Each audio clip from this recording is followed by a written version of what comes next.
Nicole and welcome back to my channel. I'm going to show you something that was caused by extreme cabin fever, and I'm going to give you a warning because it's shocking even for me. So, I bleached my hair. No, honey. This is the first time I'm bleaching it. It looks like a wild mix between a clown, Kate Winslet wannabe dye job, and the Children of the Corn. I don't need you to say that it looks fine in the comment section because it doesn't look fine, and I'm aware of it. Thankfully I work from home and I guess there's quarantine, so I cannot go out anywhere, except I went to the store today because we didn't have bread and milk. This look is temporary too. Well, it's kind of permanent because I bleached it, but I'm planning to cool it down so it's not going to be this yellow. And I also am going to dye it a different color. And I'm not going to tell you which because it's going to be a surprise. Hopefully not as wild as this one. I want to point out that I'm trying to look good.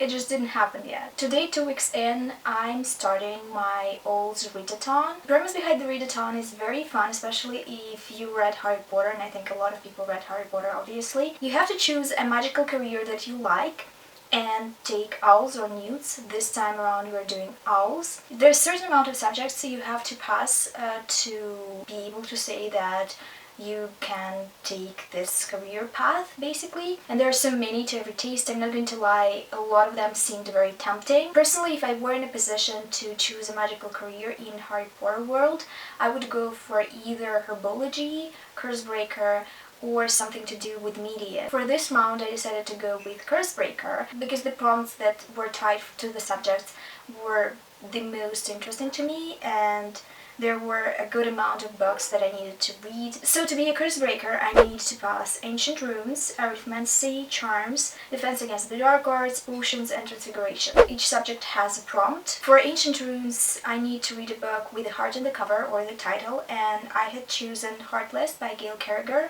I read the first 2 books in the series and I stopped for some reason. I really liked it. I do have to read Blameless, I think, to get to this book, so maybe I will read this too. Or I will choose a romance novel because a lot of them have hearts on the cover. Then for Arithmancy, I need to read outside of my favorite genre. I am going to go with horror, I think, and I have a couple of options. First is The Little Friend by Donna Tartt. I need to get on my Donna Tartt game because I've read only The Secret History and I really want to read all of her books. And the second book that I'm thinking about is Into the Drowning Deep by 𝕊𝕆𝕆𝕀𝔸𝕃, which is a horror story about mermaids. Charms is simply a white cover.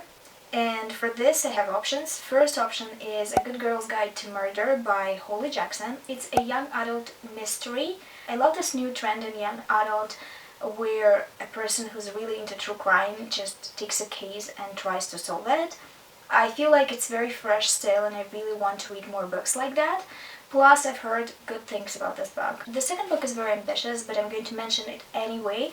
It's The Goldfinch by Donna Tartt. Again, I really want to read all of Donna Tartt. A lot of her books are kind of downers. They're not extremely fun, which I don't know how I'm going to cope with this kind of book in this climate, but we'll see. The next subject is Defense Against the Dark Arts, and for this I have to read a book set at the sea or a coast. And I really sat and scratched my head for this prompt because I think I don't know any books that are set at the sea. I just read T.J. Klune's The House in the Cerulean Sea, which was set on an island and sort of matched this, but I already read it. So the other option is once again Into the Drowning Deep by 𝕊𝕆𝕆𝕀𝔸𝕃.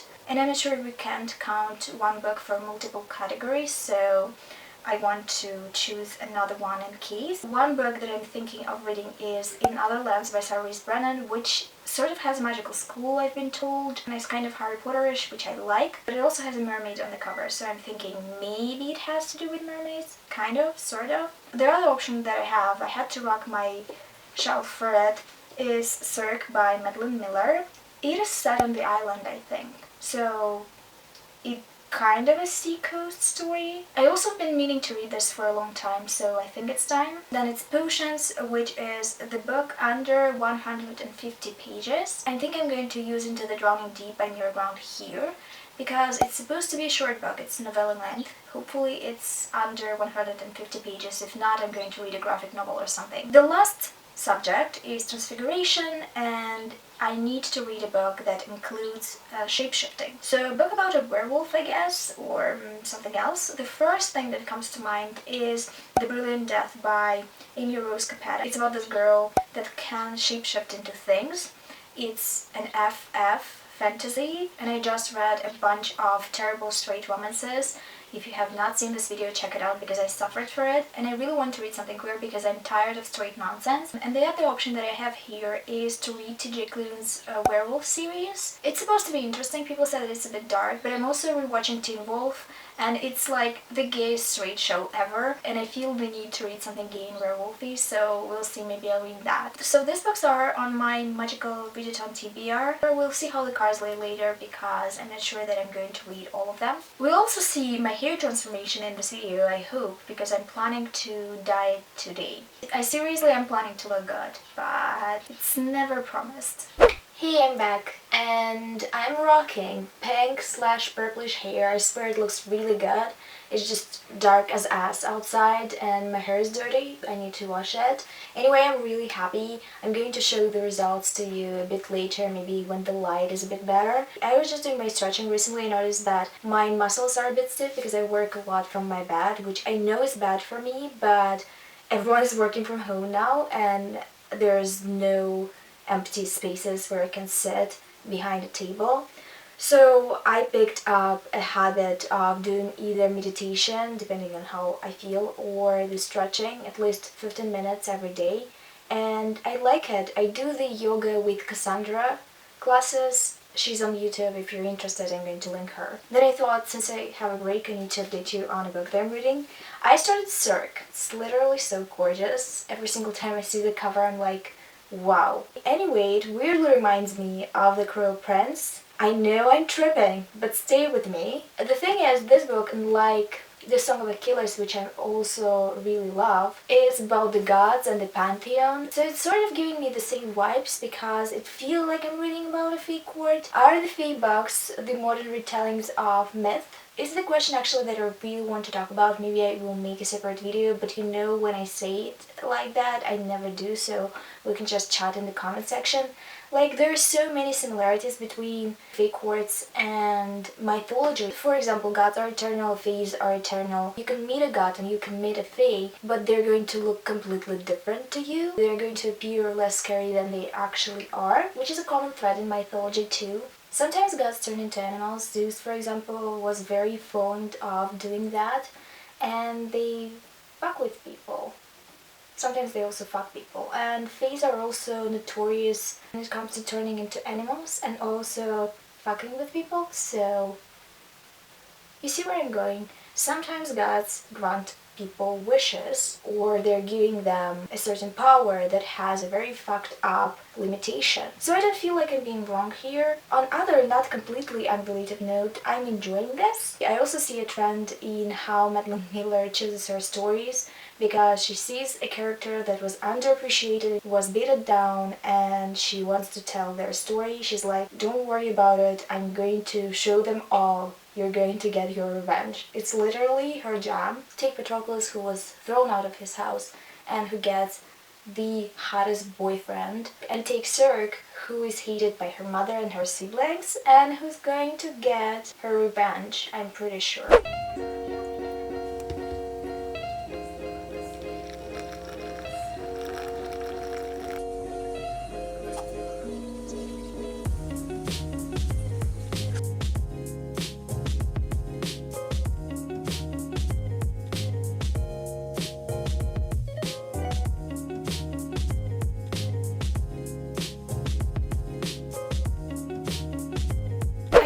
A very busy week, so I didn't have the time to read, but it's the weekend. It's actually the end of the weekend. I've had to do some freelance. I didn't make a ton of progress in Circe, but I'm still enjoying it.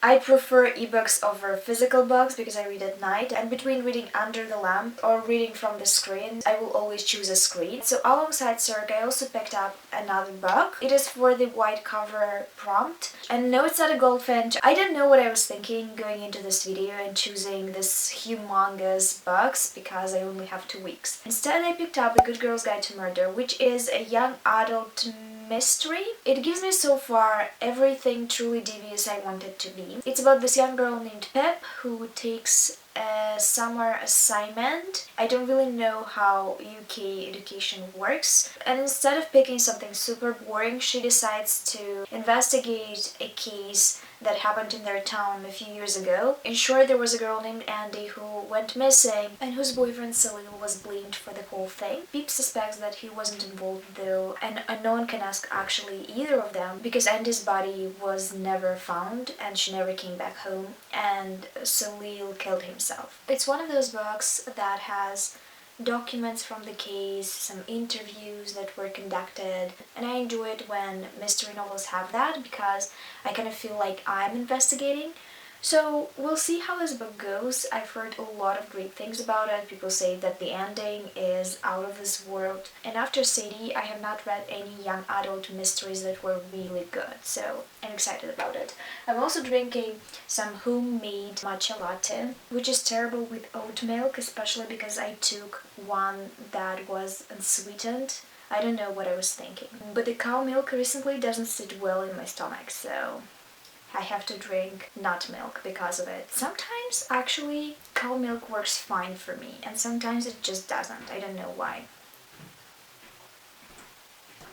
Hey everyone, I'm on a teeny tiny break from work because my eyes started watering from looking at the screen for too long, and I decided to update you. Yesterday I stayed up late till 3 a.m. actually because I wanted to finish Good Girl's Guide to Murder. I didn't finish it. I'm 65% in. I'm so literally sucked into this book that I constantly think about it. I don't want to switch to audio because I want to read it with my own eyes. I have 2 working theories right now, and I'm pretty sure I guessed how this book is going to end. I'm not going to spoil you, obviously, but I'm going to tell you at the end if I was correct or not. Obviously, what's so appealing to me in the story is the point of view character and that it's a crime set in a small town. I love these. People from big cities, I am this person, always romanticize small towns.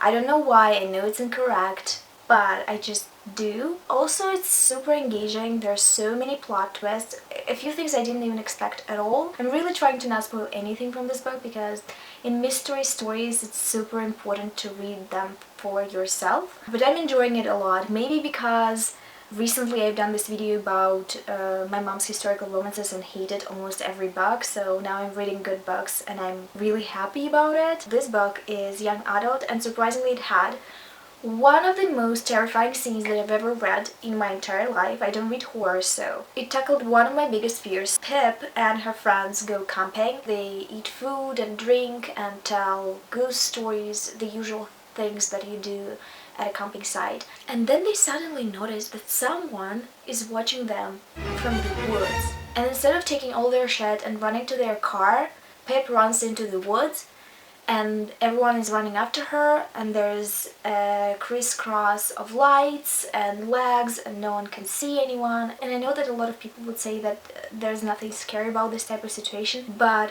it was so scary to me, and I read it at night with all lights switched off, so I kind of struggled to fall asleep after that. I think I'm going to finish it today after work, and then I will either continue with Circe or I will pick up another ebook because, you know, it's easier for me to read ebooks. I do have quite a few that I want to get my hands on right now.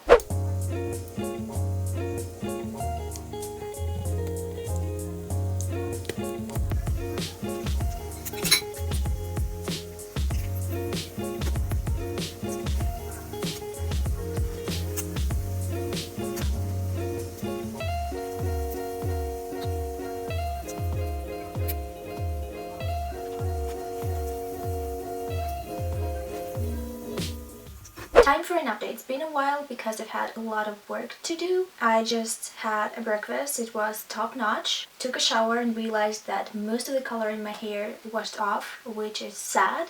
I do have another bottle of this paint, so I'm going to paint it. And then I will probably change the brand for something else. I tried the Colorista one from L'Oreal and I don't think it gives the same payoff as other paints I've tried in the past. I finished reading the Good Girl's Guide to Murder, which was an absolute smash. I loved it so much. I was thinking about giving it 4 stars the whole time because I really enjoyed it, but I didn't find it extremely original. But that ending, that multi-layered, beautiful, delicious ending would have made up even for a weaker plot or characters. If you like crime stories, pick it up. I also know that the author is coming out with a sequel where the same character, Pip, is going to investigate another case.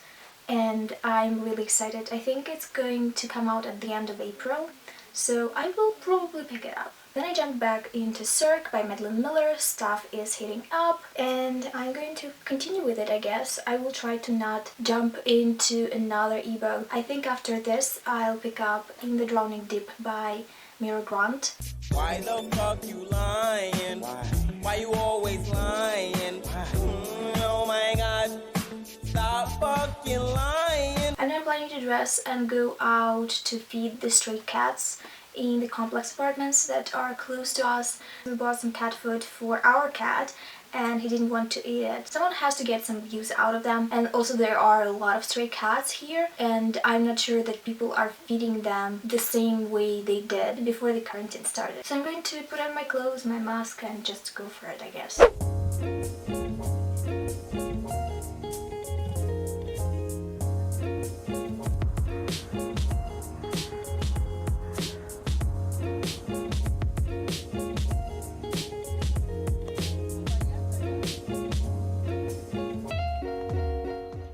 If you have not figured out that I'm a 100% mood reader by now, this is your last warning. Basically, I'm in the middle of Circe and I'm making steady progress. I'm doing great, I like the book, and I do remember that I promised to focus on this and not pick anything else up, and I picked something else. Because it's the most me thing ever. But honestly, I picked up a great book. It's The Peace Surrounds Us by Emily Skrutskie, and I love it so much, so much. You told me so many times to read it, under so many videos, and I was so stubborn and I never ever came even close to picking it up. It's been a while, honestly, since I was so invested in the romantic storyline in a fantasy novel. It's FF, obviously. Did you expect me to say that I was in love with a straight romance? This could never happen. If it ever happens, you could expect apocalypses the next day. It follows a teenage girl named Cass. She's 17, but I sort of kind of feel like this book has new adult vibes. Anyway, it follows this girl that is the daughter of a woman who breeds sea monsters. Basically, the world, the way we know it, doesn't exist anymore. All the states, for example, are their own countries, because there was a theory that then the government officials would be able to spend more time on their people. But some people slipped through the cracks and they organized floating cities, and major incomes in these floating cities is pirating. So to prevent pirate attacks, people started breeding sea monsters, which are basically gigantic regular sea creatures like turtles, extra aggressive and biologically connected to individual ships. Cass wants to tie her career to that. She wants to be a trainer, and because of her family she was preparing herself to take on this role. She's given her first assignment. She has to accompany one of the sea creatures named Druga. It's a huge turtle that is connected to a cruise ship, and she doesn't expect anything to go wrong, except Druga starts experiencing weird symptoms, and then they are attacked by a pirate ship. They imprison her and they want to use her skill as a trainer to train their own monster. It's so fun. I'm very invested in the lore and in the world building. The novel itself is very exciting. It has all the necessary elements. It is heavily focused on the romance, but I don't mind it. I think that's the point of the story. Otherwise, it's very action-packed. and snappy. The swooniest thing about this is the romance though. Swift and Kaz are perfectly written. It's like the best enemies to lovers, they actually care about each other, it shows. The perfect angsty scene when Kaz was in the room and she didn't want Swift to come in, so Swift kind of talked to her through the door and sort of confessed how much she cares. I am still obsessed with it, to be honest. It was so good. It was literally perfect. It's like everything you want from hate to love. Been a while since I felt this much good frustration and wanted someone to kiss so badly. I actually have a package. Let me just open it up for you. Not that easy, is it? This was not ASMR friendly. Anyway, it's packaged very nicely. I'm going to make some noise. Okay, so first of all, I bought two other paints. One is bright pink and one is pastel pink. I'm going to mix them up. Basically, I was using this product a bunch of years earlier when I was a student and I had pink hair. Well, I had pink highlights, kind of. I sort of had the last bits of my hair pink. So this one is actually rose gold and this one is called neon pink. And it says that it should wash out after 10 times. And I remember it working better. At least it held up the color longer. This thing literally went away in 2 washes. And I also picked up a few other things because I was ordering anyway. So this one is Skin Superfood Hollywood Pumping Face Peel. And the packaging is really soft. I want to open it up. The only thing that I've noticed is that it's the second step and there are more. So there is a tonic after this and a face cream. But I actually think that it's a marketing ploy. I can probably use my own tonic and face cream.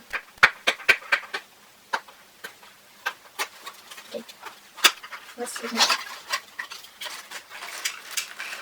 It looks like this and it's kind of gooey. So this one is supposed to be anti-aging and I know that a lot of you think that I am under 25 at least, but I'm actually 27 and the secret to my youthful look is just my jeans, nothing else. Definitely not this thing, but we'll try it anyway. The other one from this brand is this Australian Green Face Peel, and this one is anti-acne, and I have a lot of stress acne because the past few weeks were very intense at work, so I need this. I think I'll try it today, maybe.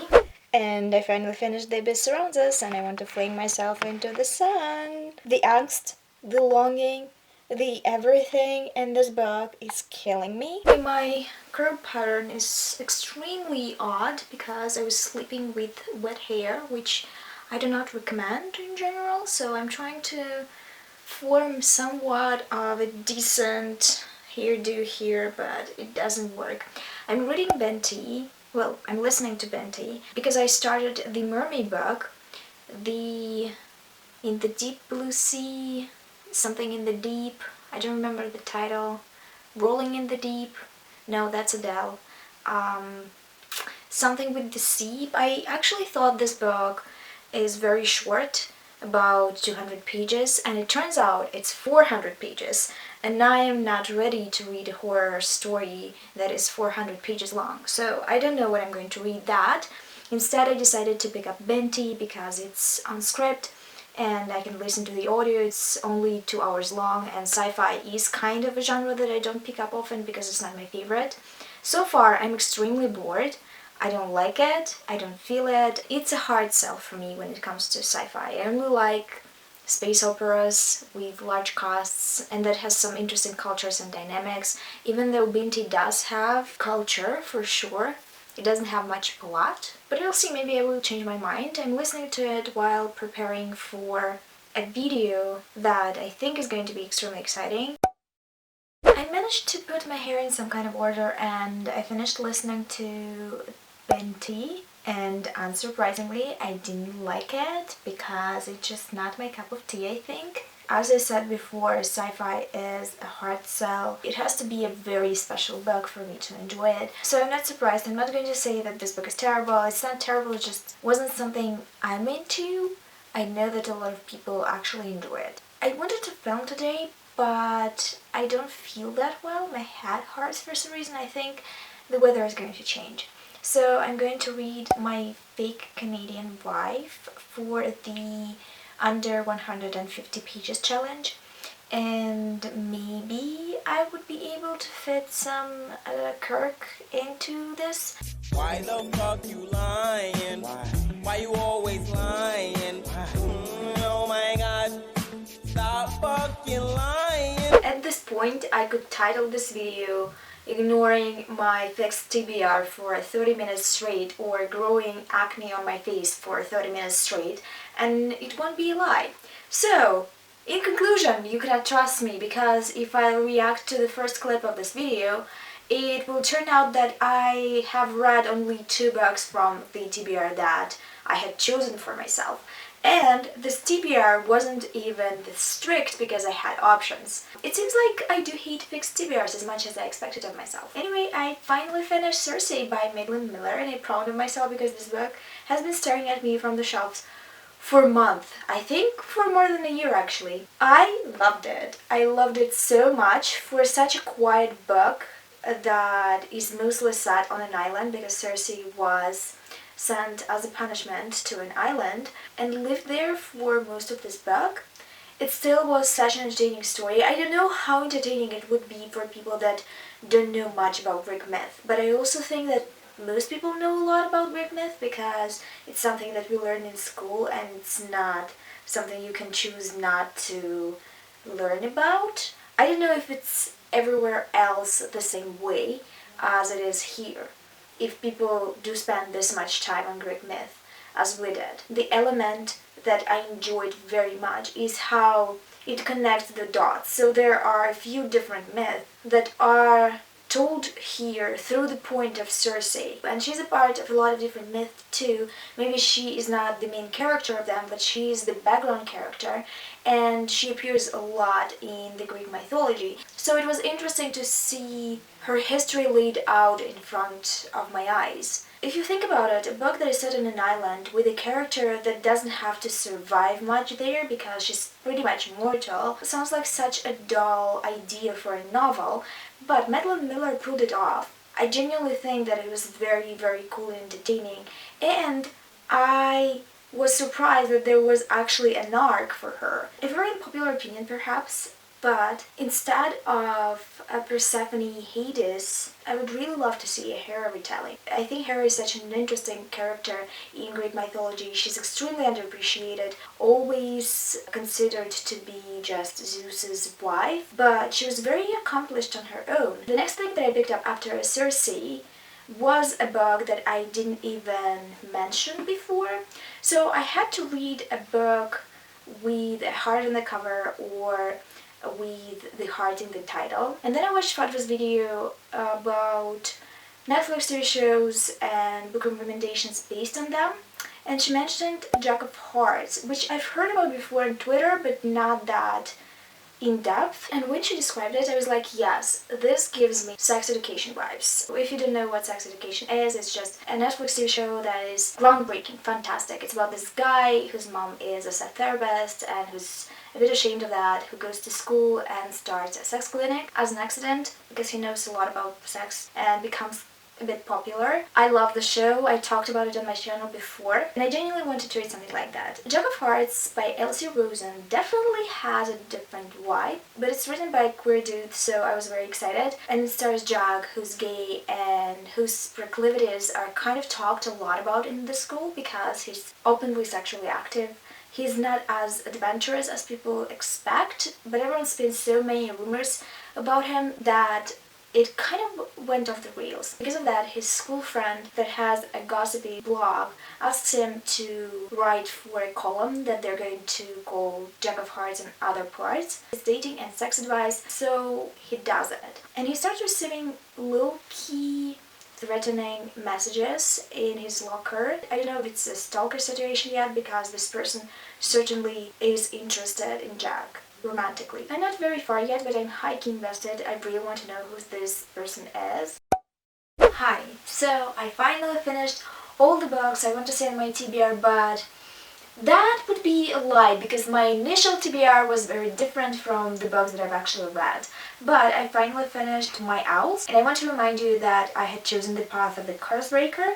So I had to read a book for ancient runes, which meant I needed to read a book with a heart on the cover or in the title. I've read Deck of Hearts and other parts for it, and I have not talked much about it, so I'm going to talk about it now. I gave it 4 stars. I do think that it has flaws. First of all, this book is a bit convenient and self-indulgent, and being part crime novel, a bit too obvious. So going into it, I almost immediately knew who the villain is going to be and who's going to be the person that writes these messages to Jack, which made this whole subplot less interesting. Second of all, I had to suspend my disbelief a lot because these characters didn't read as teenagers, they read as people in their 20s, which is a sin of many other young adult novels, but in fantasy I kind of can't forgive it, while in contemporary I think it's more important. The constant partying, drugs, booze, the amount of money Jack spends, even though his mother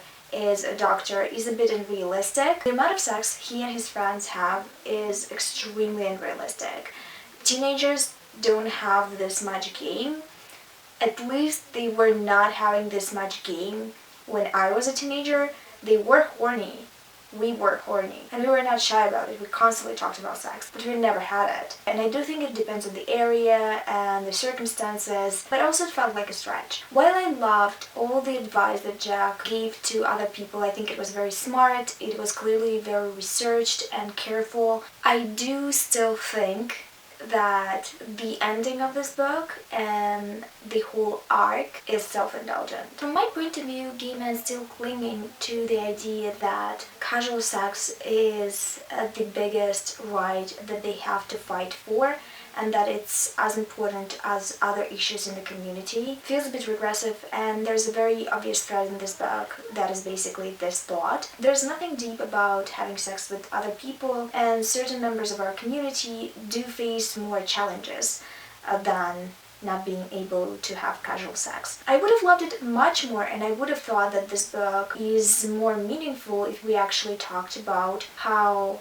the gay community in particular is so sex-obsessed, the prerequisites that created this community and made it the way it is, and how it shapes young queer people that grow up under its influence. Not that it's a bad thing, but the romantic cynicism that is prevalent in our community that shaped the way we view and process relationships in our life. I would have loved this conversation actually. Maybe it's just because my point of view on this is different. The other book that you have not heard me talking about in this vlog yet is actually a graphic novel that I read for my potions exam, is Snapshots of a Girl. The requirement was to read a book under 150 pages, so I went with a graphic novel because I needed to read something fast, and I also was kind of eyeing it on Scribd for a while now. So Snapshots of a Girl is a graphic memoir, which I usually love, and I like this one, but it wasn't my favorite. My favorite is still Persepolis. It's a book about the daughter of Turkish immigrants and her experience growing up in the 80s and processing her attraction to women. It has very interesting styling choices. It's not like a full-on graphic novel, it's not a comic book. It reads more like a diary. There are a lot of written entries and tiny little doodles all around it. What I enjoyed is how the character, despite her previous relationships with men, identified as a butch woman. I loved it because I want to see more fiction and non-fiction about butch women. There was an uptick of masculine women in fiction, but then the streets started pushing these characters out of the picture because somehow the portrayal of masculine girls is offensive to femme-girls and their existence, and it reads to certain people, straight people, as femme-phobic or unfeminist. The logic is very warped because it implies that masculine girls existing in fiction are the representation of the not like other girls trope, which is not true because masculine girls exist, queer masculine girls exist. And not portraying them in fiction is certainly unfeminist in my opinion. But that's a whole different topic. What I'm trying to say is that it was very refreshing and nice to hear a story from the point of a butch woman. The story itself wasn't that original, it's basically her recounting certain experiences in her life. The ending chapter, though, I really loved. 3 stars from me, and we're moving on. For a Read from the Sea, which was read outside of your favorite genre, I read Binti by Nnedi, Okorafor. Not surprisingly, this wasn't it for me, especially considering that it's a novella and I struggle with novellas. I need a full-length book, I need an opportunity to fall in love with the characters, and novellas are too short for that. I just didn't like it. There wasn't any specific reasons, I was just bored all the time. I swear this reading experience was actually really good. I'm getting closer and closer to books that I love. One of this is A Good Girl's Guide to Murder by Holly Jackson. It's a book that I read for Charms, a book with a white cover. It's not full-on white, but there is a lot of white on it. So it's a young adult mystery novel, and I'm very cautious with young adult mysteries, especially because they just don't slap as hard as adult mystery novels. I need a level of fucked upness to enjoy a mystery or a thriller. This was really good because it constantly fooled me. I've had so many theories about the murder in this book, and I didn't guess it at the end. I mean, I guessed one part of it, but the second part I had no idea that it's going to happen. I highly recommend this one. I gave it 5 stars, and I just have so many hopes for the second book. The next book that I loved and that I feel like a fool about because you've been telling me to read it for so many years is The Abyss Surrounds Us by Skrutskie. I read it for Defense Against the Dark Arts, which required to read a book set at the sea coast, and it's set in the middle of the sea. This book just gave me so many feels. It's an FF sci-fi fantasy, but in a way that didn't bother me, and it has one of the most perfect hit to loves, the kind that I always enjoy. There's angst, there's tension, there's longing, it's about pirates, it's about sea monsters. I just loved it. I loved it so much. I have the second book on Scribd and I want to read it ASAP because the way the first book ended, I just need to know what's going to happen. I need to. The last book of this vlog and of this round of magical read-a-thon is Circe by Madeline Miller. I really enjoyed it. It took me on a very quiet, very subdued ride. It's not a very action-packed book. It's a character study. It has a very clear, interesting character arc. Madeline Miller doesn't disappoint. She's the master of stories about underdogs, and we all love the underdog. Plus her writing is really fantastic as always. I really enjoyed this book. I gave it 4.5, I think, or maybe 5 stars. I have not decided yet. I will see. I'm going to update my Goodreads soon. So these are all the books I've read for this round of magical read-a-thon. I would for sure participate in the next one. I really enjoyed it. The prompts allowed me to read books that I wanted to read for a while and read more broadly and not focus on new releases. If you read any of those books, tell me in the comments down below. If you want to recommend me a book, leave it in the comments down below. If you participated in OWLs this time, tell me which career you chose and which books you've read for it. I hope you're doing great overall. Thank you for watching this video. I hope to see you soon with another one, but until then,